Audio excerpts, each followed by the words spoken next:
देश की करेंसी सिर्फ कुछ चीजें खरीदने के लिए कागज पर लगी मोहर नहीं होती, बल्कि वो दुनिया में उस देश और देश के लोगों की हैसियत बयां करती है। करेंसी की वैल्यू ही तय करती है कि उस देश के लोग सुकून भरी जिंदगी जी रहे हैं या फिर जीने के लिए मर रहे हैं। अपने देश की करेंसी को मजबूत करने की जिद्दोजहद में सरकारें हर जी तोड़ कोशिश करती हैं। अमेरिका जैसे देश किसी भी देश पर वोर छेड़ देते हैं, तख्ता पलट करवा देते हैं, लोगों को मार देते हैं। इजराइल जैसे देश सीक्रेट ऑपरेशन चलाते हैं, टेक्नोलॉजी के दम पर बाकी देशों पर धाक जमाते हैं, और पाकिस्तान जैसे देश कई बार गलत और वायलेंट तरीका अपनाते हैं। हमारे देश की गिरती हुई वैल्यू को भी जी जान लगाकर रोका जाता है, क्योंकि हमारे देश की करेंसी किसी एक वजह पर डिपेंड नहीं करती। कई बार दूसरे देशों की वजह से गिरी तो कई बार खुद की गलती से। कभी दूसरे देशों की युद्ध ने गिराया तो कभी अपने ही देश की लड़ाई ने। कभी दूसरे देशों की सिर्फ तरक्की की वजह से गिरी तो कभी खुद की नाकामी की वजह से। हर दौर में रुपया गिरा है, हर टाइम में रुपया फिसला है, लेकिन इस बार जो रुपया टूटा है, हमारे रुपया ठीक चल रही है। ग्लोबल इकोनॉमी में इज्जत भाषणों से नहीं, बल्कि मैन्युफैक्चरिंग, टेक्नोलॉजी, एक्सपोर्ट्स और इनोवेशन से मिलती है। लेकिन मोबाइल हमारा नहीं, चिप्स हमारी नहीं, कैमरा हमारी नहीं, तकनीक हमारी नहीं। यहाँ तक कि जिस एआई रिवॉल्यूशन में दुनिया अपना भविष्य बना रही है, इंडिया उस दौड़ में सिर्फ पीछे नहीं बल्कि है ही नहीं। और जब किसी देश की करेंसी इस हद तक गिर जाती है तो उस देश की सिर्फ सरकारें नहीं बल्कि करोड़ों लोग भी सजा भुगतते हैं। आज हमारे देश के हालात बदतर हो चुके हैं। भारत आर्थिक संकट के मोड़ पर आकर खड़ा है, या फिर ये कहिए कि इंडिया में इकोनॉमिकल क्राइसिस चल रहा है। पेट्रोल डीजल के साथ साथ मार्केट में हर चीजों की कीमत आसमान तो छू ही रही है। लेकिन आज देश के फॉरेन इन्वेस्टर्स भाग गए हैं, और इन सब की वजह से वो होता है जिसका खमियाजा सिर्फ देश नहीं बल्कि आने वाली पीढ़ियां तक भुगतती हैं। मतलब वही गुलामी जैसे हालात, और वो है हमारे देश की करेंसी की हैसियत का कम होना। हमें अक्सर बोला जाता है it as not rupee sliding and look at it as dollar strengthening. लेकिन सच्चाई ये है कि रुपया सिर्फ डॉलर के मुकाबले नहीं गिरा, बल्कि पाकिस्तान की करेंसी के अगेंस्ट 11% गिरा है, बांग्लादेशी टका के अगेंस्ट 12% गिरा है। यहाँ तक कि श्रीलंकन रुपी, जो अभी तक 2022 के डिफॉल्ट क्राइसिस से उभरा तक नहीं था, उसके अगेंस्ट भी इंडियन करेंसी गिरी है। और ये तो वो देश है जो हमसे गरीब थे या फिर छोटे हैं।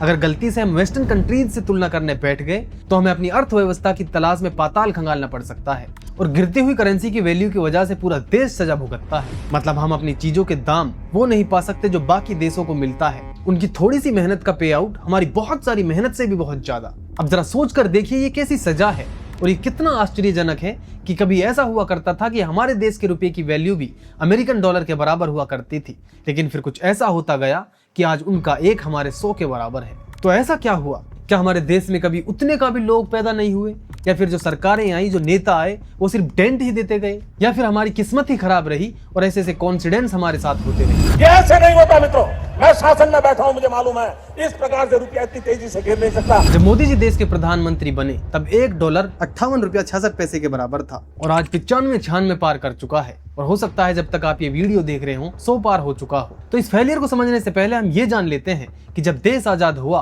तब $1 लगभग $1 के बराबर था। तो कहीं ऐसा तो नहीं मोदी गवर्नमेंट से पहले ही इस तबाही की नींव रख दी गई थी? तो बात शुरू से शुरू करते हैं, लेकिन उससे पहले थोड़ा सा ये समझ लेते हैं कि हमारा रुपया इतना गिरता क्यों रहता है। कोरोना आ जाए तो रुपया कमजोर, कहीं भी दूर देशों की वॉर हो जाए तो रुपया कमजोर, अमेरिका ज्यादा तरक्की कर ले तो भी रुपया कमजोर। ऐसा क्यों? क्योंकि हमारी करेंसी यानी रुपया एक ग्लोबल मार्केट डिपेंडेंट करेंसी है। मतलब अगर दुनिया के किसी भी मार्केट में रुपए की मांग हो रही है, उसकी डिमांड हो रही है, तो रुपये को वैल्यू मिलेगी, और अगर उसकी डिमांड कम हो रही है तो रुपये की कीमत घटेगी। और क्योंकि अब दुनिया का ज्यादातर बिजनेस डॉलर में होता है, क्योंकि ये स्टेबल और भरोसेमंद करेंसी है, तो इंडिया को भी बहुत सारे डॉलर खरीद कर अपने पास रखने पड़ते हैं ताकि वो बिजनेस कर सके। और डॉलर खरीद कर जो अपने पास हम रखते हैं उसी को फॉरेक्स रिजर्व भी कहते हैं। और दूसरा, हम एक इंपोर्ट डिपेंडेंट कंट्री हैं, मतलब हमें चीजें खरीदनी ज्यादा पड़ती हैं और बेचते कम हैं, जैसे कच्चा तेल, इलेक्ट्रॉनिक्स, मशीनें, सोना और बहुत सारे चाइनीज सामान। और क्रूड ऑयल का तो कोई 85% तक का हिस्सा हम बाहर से इंपोर्ट करते हैं। इसी को व्यापार घाटा कहते हैं,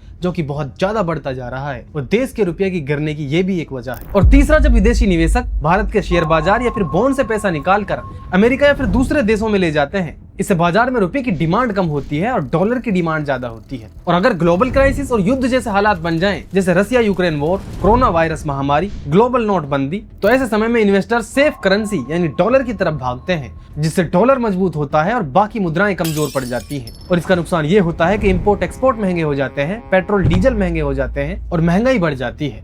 तो अब जानते हैं आजादी के बाद वो कौन कौन से कारण रहे जिसकी वजह से रुपया लगातार गिरता रहा।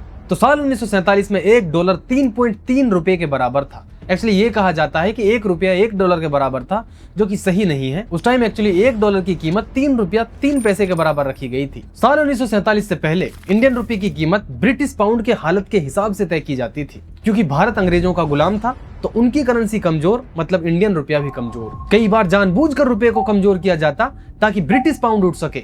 अब क्योंकि हमारे हाथ में कुछ नहीं था तो इसलिए इंडियन इकोनॉमी पर 1930 का द ग्रेट डिप्रेशन और वर्ल्ड वॉर 2 का बहुत बुरा असर पड़ा। लेकिन अंग्रेजों को इससे कुछ मतलब नहीं था, वो तो वैसे भी यहाँ की धन दौलत ब्रिटेन पोर्ट करने में लगे हुए थे और उस समय इंडियन रुपये की वैल्यू पूरी तरीके से ब्रिटेन की जरूरतों के हिसाब से बनी इकोनॉमिक पॉलिसीज पर डिपेंड करती थी। Massive war spending, high inflation, disputed trade की वजह से भी रुपया कमजोर होता गया। मतलब युद्ध लड़ा अंग्रेजों ने और रुपया हमारा उड़ाया। और फिर 1947 में अंग्रेज हमें एक लंगड़ी अर्थव्यवस्था थमा कर चलते बने, जिसका असर हमें बाद तक देखने को मिलता रहा। आजादी के वक्त 1 डॉलर की कीमत 3.3 रुपए रखी गई। इंडिया एक क्लोज्ड इकोनॉमी थी और जो कागजों पर कीमत रखी गई वो सिर्फ नाम भर की थी। फिर 1949 में पहला कोर्स करेक्शन हुआ और इस बार जो डॉलर की कीमत रखी गई वो 4 रुपए 76 पैसे रखी गई। ये पहली बार था जब रुपया गिरा। देश के पास उस समय ना के बराबर फॉरेन रिजर्व यानी विदेशी मुद्रा भंडार था, ना तो इंडस्ट्रीज का बुनियादी ढांचा था और ना ही सर्विस सेक्टर। सालों तक हम चाय, jute, cotton, oil seeds, spices, silk यानी कि सिर्फ एग्रीकल्चरल प्रोडक्ट और रॉ मटेरियल ही एक्सपोर्ट करते रहे, जो कि पूरी दुनिया के ट्रेड का सिर्फ 2% ही था।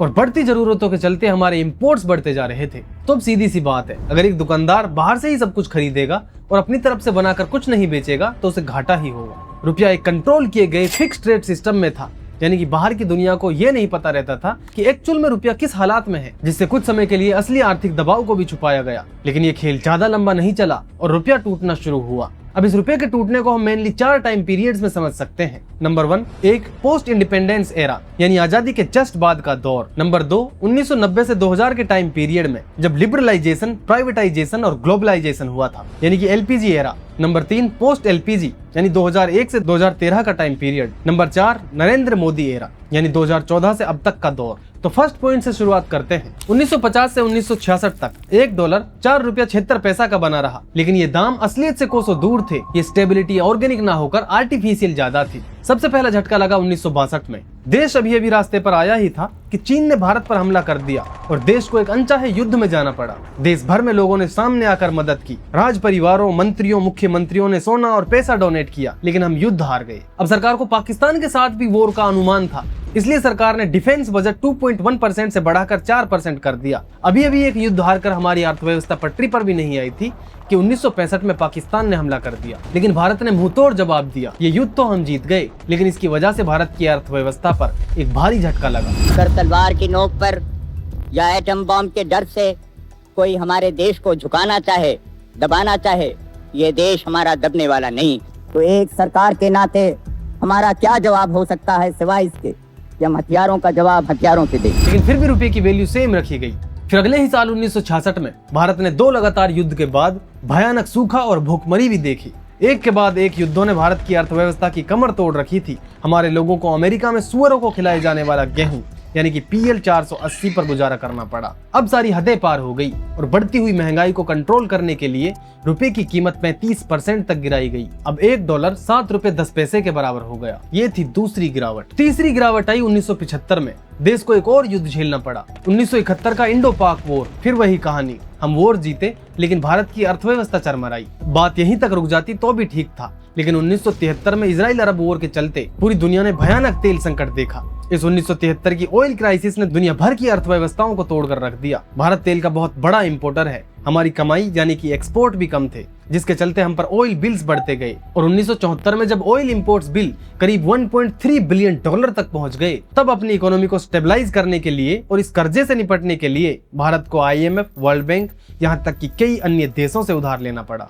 इससे विदेशी कर्जा बढ़ गया और धीरे धीरे रुपए की कीमत गिरने लगी। तो 1975 में एक बार और रुपया गिरा, इसलिए 1975 में 1 डॉलर 8 रुपये 39 पैसे के बराबर हो गया। फिर इसी बीच देश ने इमरजेंसी देखी और इसके बाद आई सरकार में इंस्टेबिलिटी देखी, करप्शन के चार्जेस भी लगे, रुपया अपनी चाल चलता रहा। फिर एक ऐसा साल भी आया जहाँ रुपए में थोड़ा सा सुधार देखने को मिला। 1980 में 1 डॉलर 7 रुपया 86 पैसे का हो गया, लेकिन ये सडन एप्रिसिएशन एक अलार्म था, आने वाली महंगाई और आर्थिक संकट। और यह मजबूती भी ज्यादा वक्त तक नहीं रह सकी और अगले ही साल रुपया फिर गिरा और 1981 में 1 डॉलर 8 रुपया 39 पैसे का हो गया। और 1980 से 1985 तक रुपया लगातार गिरता रहा। इसके कई कारण रहे। बीते लंबे समय से देश भर में अस्थिरता का माहौल, खालिस्तानी आंदोलन, साउथ में लोग लीगल ऑटोनॉमी की मांग कर रहे थे, वीरप्पन अपनी जड़ें जमा रहा था और लिट्टे ने भी उत्पात मचा रखा था। ईस्टर्न और नॉर्थ ईस्टर्न स्टेट्स में नक्सलवाद और रीजनल कॉन्फ्लिक्ट्स अपने चरम पर थे। हाल ही में देश इमरजेंसी से निकला था, लेकिन कमजोर होती कांग्रेस सरकार को एक और झटका तब लगा जब 31 अक्टूबर 1984 की एक शाम इंदिरा गांधी को गोली मार दी गई।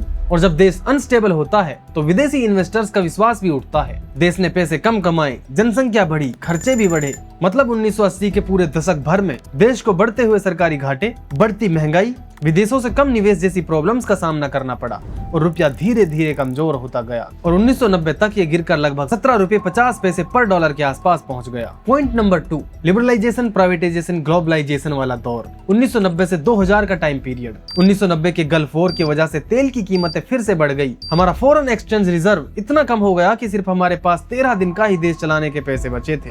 भारत सरकार 1.82 लाख करोड़ रुपए के कर्ज में डूब चुकी थी। देश बैंकरप्सी की कगार पर था और देश पर बाहरी कर्ज न चुका पाने का खतरा मंडरा रहा था। कंडीशन संभालने के लिए देश को अपना सोना गिरवी रखना पड़ा। IMF से बेल आउट यानी कि इमरजेंसी लोन तो मिल गया, लेकिन इसके बदले में हमें अपनी अर्थव्यवस्था खोलने के लिए सहमत होना पड़ा। मतलब अब तक कोई बाहरी इन्वेस्टर इंडिया आकर इंडियन मार्केट को एक्सेस नहीं कर सकता था। मतलब अपनी कोई फैक्ट्री, कोई कंपनी, कोई बिजनेस नहीं कर सकता था। सब कुछ पर सरकार का कड़ा कंट्रोल होता था। रीजन साफ है कि ईस्ट इंडिया कंपनी ने इंडिया में पहली बार बिजनेस करने के नाम पर ही इंडिया में कदम रखा था और दूसरा सरकारें चाहती थी कि इंडिया में ज्यादातर चीजें स्वदेशी हों ताकि इसका देश को भी फायदा मिलता रहे। लेकिन अब भारत की आर्थिक यात्रा एक बहुत बड़ा मोड़ लेने वाली थी। 1991 में भारत ने रुपए का फिर से डिवैल्यूएशन किया और बड़े सुधार किए, जैसे व्यापार उदारीकरण, लिबरलाइजेशन, नियमों में ढील, डीरेगुलेशन और निजीकरण, प्राइवेटाइजेशन, और इंडिया ने ग्लोबल मार्केट में एंट्री ली। इसके बाद 1992 में डुअल एक्सचेंज रेट सिस्टम शुरू हुआ। मतलब 1993 में भारत ने मार्केट के आधार पर तय होने वाले एक्सचेंज रेट अपना लिया। इसका मतलब ये हुआ कि रुपए की कीमत सिर्फ सरकार नहीं बल्कि दुनिया भर में उसकी मांग और सप्लाई तय करेगी। अब मार्केट के हिसाब से रुपया मजबूत होगा और कमजोर भी। अगर इंडिया तरक्की करेगा, ज्यादा पैसा कमाएगा और कम इंपोर्ट करेगा तो रुपए की कीमत बढ़ेगी, और ज्यादा इंपोर्ट करेगा और कम एक्सपोर्ट करेगा तो रुपए की कीमत घटेगी। इससे उतार चढ़ाव बढ़ा और रुपए पर ग्लोबल इकोनॉमिक फैक्टर्स का सीधा असर पड़ने लगा। दशक के अंत तक रुपया गिरकर लगभग 43 प्रति डॉलर हो गया। हालांकि इन सुधारों से जीडीपी ग्रोथ बढ़ी, विदेशी इन्वेस्टर आए, लेकिन फिर भी व्यापार घटा। बढ़ते हुए इंपोर्ट बिल्स और कैपिटल आउटफ्लो यानी कि देश का रुपया जो बाहर जा रहा था उसकी वजह से भी रुपया कमजोर होता गया। इसी बीच 1998 में जब भारत ने पोखरण परमाणु परीक्षण किया तो अमेरिका बौखला गया। उसने भारत पर इकोनॉमिक सैंक्शंस लगा दिए। इसके कारण विदेशी इन्वेस्टर्स का विश्वास भारत से डगमगाया, जिसकी मार रुपए को झेलनी पड़ी। पॉइंट नंबर 3, पोस्ट LPG यानी 2001 से 2013 तक का दौर। देश में जो आर्थिक सुधार हुए थे उनका असर देखने को मिला। 2000 के शुरुआती सालों में देश की अर्थव्यवस्था तेजी से बढ़ने लगी, IT सेक्टर्स बढ़ने लगे, विदेशी इन्वेस्टर्स आने लगे और एक्सपोर्ट बढ़ने से ग्रोथ मजबूत हुई। लेकिन फिर भी रुपया मजबूत नहीं हो पा रहा था। वो लगभग 44 से 45 प्रति डॉलर के बीच ही घूमता रहा, क्योंकि भारत तेल के इंपोर्ट्स पर काफी निर्भर था और वो ट्रेड डेफिसिट यानी व्यापार घाटा को कम नहीं कर पा रहा था। हालांकि पूरी तरह से हालात खराब नहीं थे। इसी दौरान 2007 में कुछ समय के लिए रुपए की मजबूती भी देखने को मिली। इसका कारण था विदेशों से पैसे का आना यानी कैपिटल इनफ्लो, बाहर काम करने वाले भारतीयों से आने वाला पैसा। तो कुल मिलाकर हालत ठीक थी और एक स्टेबल इकोनॉमिक कंडीशन थी। लेकिन अगले ही साल 2008 में ग्लोबल फाइनेंशियल क्राइसिस आ गया और रुपए की कीमत धड़ाम से 39 रुपया 42 पैसा प्रति डॉलर से सीधा 48 रुपया 88 पैसे पर जा गिरा। और जब भी कोई ग्लोबल क्राइसिस आता है तो तब सारे इन्वेस्टर्स एक स्टेबल करेंसी की तरफ भागते हैं। तो फॉरेन इन्वेस्टर्स ने भी वही किया। भारत से पैसा निकालकर वो एक स्टेबल करेंसीज जैसे कि डॉलर की तरफ भागने लगे और मार्केट में रुपए की मांग भी कम हो गई, जिससे रुपया फिर से तेजी से गिरा। एक्सपोर्ट कम हुआ, शेयर बाजार गिरा और इन्वेस्टर्स का भरोसा कमजोर पड़ गया। इसके बाद के सालों में दुनिया की अर्थव्यवस्था धीरे धीरे संभलने लगी, लेकिन इंडिया का रुपया अभी भी दबाव में ही था, क्योंकि ट्रेड डेफिसिट यानी व्यापार घाटा और करंट अकाउंट डेफिसिट लगातार बना रहा। रुपया 44 से 48 पर डॉलर के बीच ही झूलता रहा। बीच बीच में कभी मजबूत हुआ तो कभी कमजोर। फिर आया 11 नवंबर 2011 का वो ऐतिहासिक पल जब रुपए ने 50 रुपए प्रति डॉलर का आंकड़ा भी पार कर लिया। 2011 से 2013 का समय खासकर मुश्किल ही था। इस दौरान कच्चे तेल की कीमतें भी ऊंची रही, सोने का इंपोर्ट बढ़ा और भारत का करंट अकाउंट डेफिसिट जीडीपी के 4% से भी ज्यादा हो गया। इन्हीं सब कारणों से रुपया बढ़ता गया और 2014 तक रुपया 60 रुपए प्रति डॉलर तक पहुंच गया। अब अगर आपको 1% भी ये लग रहा है कि यार सरकार ही क्या करती, सब कुछ तो अपने आप हो रहा था, तो मुझे ये बताइए कि अगर घर में आग लग जाए तो उसको बैठकर सिर्फ तमाशा देखेंगे या फिर आग बुझाने के लिए और जरूरी सामान को बचाने के लिए कुछ कदम भी उठाएंगे? यही किया पिछली सरकारों ने भी। वो अपनी कुर्सी बचाते रहे और जितना ध्यान देश की अर्थव्यवस्था को बचाने के लिए देना चाहिए था उतना ध्यान नहीं दिया गया। इसका उदाहरण आप चीन से समझ सकते हैं। जब हमारा देश आजाद हुआ तो चीन और हमारे हालात एक जैसे थे। दोनों खेती पर टिके थे, पर कैपिटा इनकम नाम मात्र की थी। दोनों की आबादी करोड़ों में थी, युवा भरपूर थे। चीन ने अपनी युवा ताकत को हथियार बना लिया। 1978 में डेंग जियाओपिंग ने एक तूफान ला दिया, स्पेशल इकोनॉमिक जोन खोले, विदेशी निवेश को बुलाया, लेबर लॉज आसान किए, इंफ्रास्ट्रक्चर पर अरबों बहाए और लाखों करोड़ों युवाओं को फैक्ट्री में झोंक दिया। एक्सपोर्ट लीड मैन्युफैक्चरिंग का जादू चला, टॉयज से लेकर इलेक्ट्रॉनिक तक दुनिया भर में बेचा, युवाओं को स्किल सिखाए, प्रोडक्टिविटी बढ़ाई और डेमोग्राफिक डिविडेंड को पूरा निचोड़ लिया। मतलब जो देश गरीबी में था पूरी तरह खेती पर टिका था, उसने मैन्युफैक्चरिंग को बूस्ट किया और 1980 में वो फिर इंडिया से आगे निकल गया। हमने जो रिफॉर्म्स 1991 में किए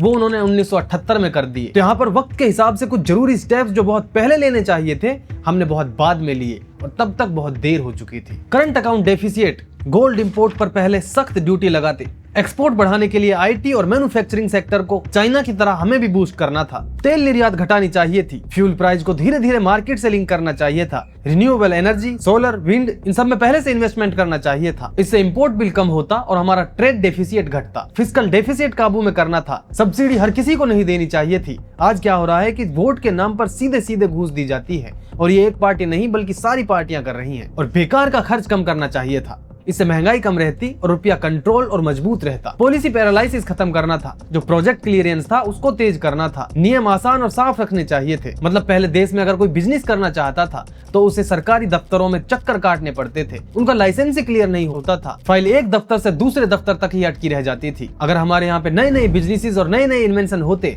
तो कैपिटल इनफ्लो होता, बाहरी निवेशकों का देश पर भरोसा बढ़ता, उद्योग बढ़ते, इंपोर्ट कम होता और एक्सपोर्ट बढ़ता। इससे भी ट्रेड डेफिसिट कम होता और रुपया मजबूत होता। रिटेल, इंफ्रास्ट्रक्चर, मैन्युफैक्चरिंग सेक्टर को खोलने से विदेशी निवेशक आकर्षक होते हैं। मतलब अगर स्टेबल और प्रिडिक्टेबल पॉलिसीज आती तो बाहरी इन्वेस्टर्स का देश पर भरोसा जमता, इससे ज्यादा डॉलर देश में आते। एक और चीज जिसके लिए बहुत ज्यादा डॉलर देने होते हैं, सोना। सोने का भी कुछ अल्टरनेट होना चाहिए था। लोगों को गोल्ड या फिर फाइनेंशियल प्रोडक्ट्स में इन्वेस्ट करने के लिए प्रेरित करते, इससे गोल्ड कम इंपोर्ट होता। और फॉरेक्स रिजर्व को भी अच्छे समय में और ज्यादा बढ़ाना चाहिए था और मजबूत करना चाहिए था। जहां भी गुंजाइश होती सरकार को कम डॉलर खर्च करने चाहिए थे। कमाई ज्यादा और निवेश का माहौल बेहतर बनाना चाहिए था। लेकिन संगठनों की कमजोर सरकारें ऐसे फैसला लेने में कमजोर रही और रुपया गर्त में जाता रहा। सरकारें अपने में ही उलझी रही, अपनी कुर्सियां बचाती रही, उन पर जो आरोप लगते रहे उनको ही डिफेंड करने में लगी रही और जरूरी मुद्दों पर ध्यान ही नहीं गया। मतलब हजारों कमी थी पिछली गवर्नमेंट्स में, उन्होंने देश का बेड़ा गर्क कर दिया, जनता का खून निचोड़ लिया।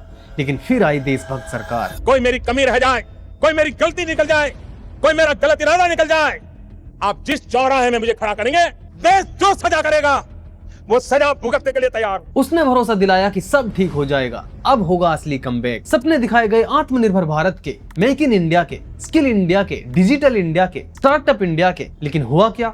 आइए अब रुपया गिरने के आखिरी पॉइंट यानी कि नरेंद्र मोदी एरा को समझ लेते हैं, यानी कि 2014 से अभी प्रेजेंट के हालात तक। जब मोदी देश के प्रधानमंत्री बने तो रुपए की कीमत 58 रुपए 66 पैसे प्रति डॉलर थी। मतलब 2014 के बाद से रुपए में करीब 53% की गिरावट आई। और हमारी वित्त मंत्री साहिबा कहती हैं कि रुपया कमजोर नहीं हो रहा, ये तो डॉलर मजबूत हो रहा है। As not rupee sliding, and look at it as dollar strengthening. अब यहाँ पर सवाल ये है कि जब हम विश्व गुरु बनने के रास्ते पर आगे बढ़ रहे हैं, हम फास्टेस्ट ग्रोइंग इकोनॉमी हैं, मीडिया और आईटी सेल ने तो यहाँ तक यकीन दिला दिया कि हम विश्व गुरु बन चुके हैं, दुनिया भर में हमारा डंका बज रहा है। आज पूरी दुनिया में भारत का डंका बज रहा है। तो फिर अमेरिकी डॉलर के साथ साथ रुपया क्यों नहीं मजबूत हो रहा? अमेरिका ऐसा क्या कर रहा है जो डॉलर मजबूत होते जा रहा है और हम ऐसा क्या नहीं कर पा रहे हैं जो हर सुबह हमारी करेंसी की वैल्यू कुछ पायदान नीचे आ जाती है? सवाल बहुत सारे हैं लेकिन जवाब सिर्फ एक, हमारे रुपया ठीक चल रही है। सच ये है कि 2014 के बाद से ही रुपया लगातार गिरता रहा। वजह रही फॉरेन इन्वेस्टमेंट की कमी और बढ़ता व्यापार घाटा।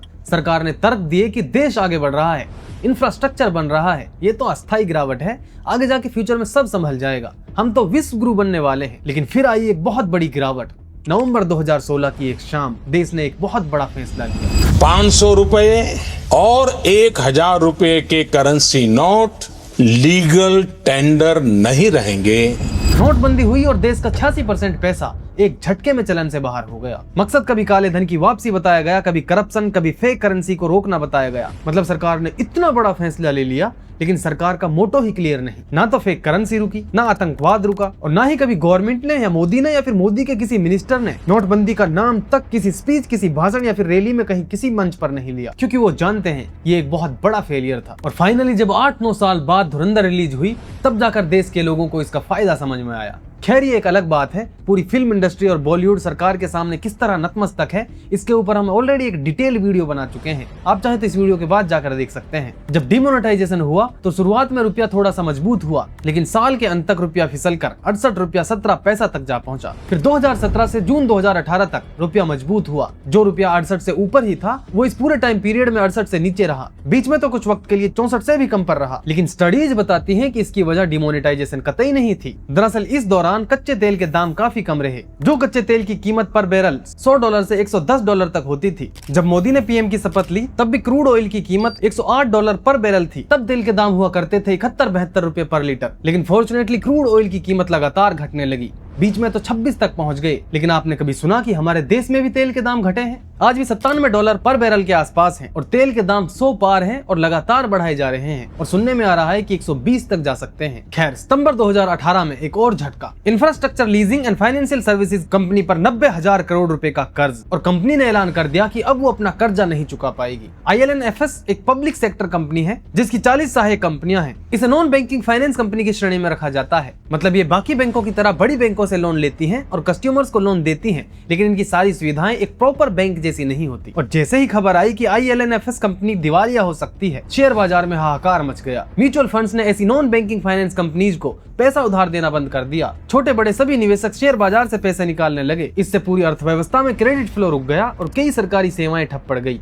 जिससे विदेशी कर्ज बढ़ गया और इसका पूरा असर रुपए पर पड़ा। यहाँ से शुरू होती है रुपए की चढ़ान। वहीं दूसरी ओर दुनिया में तेल के दाम भी उछल पड़े। कच्चा तेल अब $80 प्रति बैरल के पार हो गया। ये ऐसा ही था कि जैसे आग में घी पड़ जाना, या फिर ये कहिए कि आग में पेट्रोल का पड़ जाना। इन सभी कारणों से रुपए पर दबाव बढ़ा और अक्टूबर तक रुपया कमजोर होकर लगभग $74 प्रति डॉलर तक पहुंच गया। इसके बाद रुपए में थोड़ा सा सुधार भी हुआ, लेकिन पूरे 2019 के साल में ये 69 से 71 के बीच झूलता रहा। और फिर आया कोरोना काल। 2020 की शुरुआत में जब कोविड-19 महामारी शुरू हुई तो पूरी दुनिया में पैसे को लेकर घबराहट फैलने लगी, और जब कभी ऐसा होता है तो इन्वेस्टर सेफ करेंसीज की तरफ भागते हैं। यही हुआ, इन्वेस्टर्स अमेरिकी डॉलर की ओर भागने लगे, जिससे रुपए की कीमत तेजी से गिर गई। और जनवरी में $1 की कीमत जहां 71 रुपए पर डॉलर थी, वो बढ़कर अप्रैल 2020 तक 76 रुपए 90 पैसे हो गई। मतलब 6 रुपए तक की स्टीप गिरावट। कोविड-19 की मार से भी जूझ ही रहे थे कि उसके 2 साल बाद रसिया और यूक्रेन का युद्ध शुरू हो गया, और हर बार की तरह तेल की कीमतें बढ़ी और रुपया गिरा। जुलाई 2020 में पहली बार रुपए 80 रुपए प्रति डॉलर के पार चला गया और साल के अंत तक करीब 82 रुपए पर बंद हुआ। पहले तो एक के बाद एक युद्धों का असर हमारे देश की अर्थव्यवस्था पर पड़ा। उसके बाद देश भर की राज्य सरकारें और केंद्र सरकार का फ्रीबीज पर रुपया उड़ाना, ये भी काल बनकर रुपए पर टूटा। रसिया यूक्रेन वॉर के दौरान जब भारत एक तरफ यूक्रेन से भारतीयों को वापस लाने और दूसरी तरफ तेल संकट से उभरने की कोशिश कर रहा था, तभी कहानी में एंट्री होती है my friend Mr Donald Trump. जी हाँ, अमेरिका के राष्ट्रपति डोनाल्ड ट्रंप, जिनकी दोस्ती की कस्में दिन रात मीडिया में खाई जा रही थी। बिजली कड़कती है, मतलब आप ये कह सकते हैं बिजली कड़कती है जब दोनों एक साथ मंच पर रहते हैं। वो अचानक कह गए कि रसिया से तेल खरीदने की वजह से इंडिया पर 25% टैरिफ लगाएगा, गद्दारी कर बे। और इसके भी ऊपर 25% एडिशनल पेनल्टी चार्ज भी। मतलब दोस्ती अपनी जगह, लेकिन वो है बिजनेस। और जैसे ही ये खबर आई, भारतीय बाजार धड़ाम से गिर गया। रुपया डॉलर के मुकाबले और कमजोर होने लगा, क्योंकि दुनिया में कहीं भी जियोपॉलिटिकल टेंशन हो, इसका खमियाजा आखिर में भारत जैसी डेवलपिंग कंट्रीज ही भरती हैं। और इसका रीजन ये है कि इंडिया की करेंसी डायरेक्टली डिपेंड करती है ग्लोबल मार्केट पर, फॉरेन इन्वेस्टर्स पर और इम्पोर्ट एक्सपोर्ट पर, क्योंकि हम इंपोर्ट ज्यादा करते हैं, एक्सपोर्ट कम। यानी कि इंडिया का ट्रेड डेफिसिट में है। और मामला यही नहीं रुका। 29 फरवरी 2026 के बाद जब अमेरिका ने इजराइल के साथ मिलकर ईरान पर हमला किया, तो मिडिल ईस्ट की ये तनातनी सिर्फ वहीं तक सीमित नहीं रही, इसका शॉक वेव पूरी दुनिया की इकोनॉमी में महसूस हुआ। लेकिन भारत की इकोनॉमी पर इसका असर कुछ ज्यादा ही पड़ा। वजह साफ थी, तेल। भारत की इकोनॉमी का एक बड़ा हिस्सा इंपोर्टेड क्रूड पर टिका है, यानी कि वहाँ टेंशन बढ़ेगी, जेब यहाँ ढीली होगी। LPG से लेकर पेट्रोल डीजल तक की कीमतों का प्रेशर बढ़ने लगा। हालांकि चुनाव के दौरान संभव सब कुछ कंट्रोल में दिखा, या फिर ये कहिए कि दिखाया गया। इसी बीच हमारे देश की राज्य सरकारें और केंद्र सरकार फ्रीबीज में पैसा उड़ा रही थी। और ये फ्रीबीज देश के लिए कितनी खतरनाक है, इसका अंदाजा आप इससे लगा सकते हैं कि साल 2026-27 का फ्रीबीज का बजट 8,96,000 करोड़ रुपए रखा गया है। और ये इतनी बड़ी रकम जनता के टैक्स के पैसे से ही दी जाती है, और फिर इसे टैक्स के थ्रू ही वसूला जाता है। और ये एक सीधी सीधी रिश्वत है वोट खरीदने के लिए, जो कि लगभग सारी पार्टियां करती हैं। 8,96,000 करोड़ रुपए। अगर यही पैसा देश के एजुकेशन या रिसर्च एंड डेवलपमेंट या साइंस एंड टेक्नोलॉजी में लगाया जाता तो आज इंडिया भी एआई की इस दौड़ में कहीं ना कहीं खड़ा होता। आज रुपए के गिरने के सबसे बड़े कारणों में से एक यही है कि फॉरेन इन्वेस्टर्स इंडिया से अपना पैसा निकाल कर जापान, साउथ कोरिया और ताइवान जैसी कंट्रीज में लगा रहे हैं, जो एआई और एआई जिस पर चलता है, यानी कि सेमीकंडक्टर चिप्स और ग्राफिक कार्ड्स,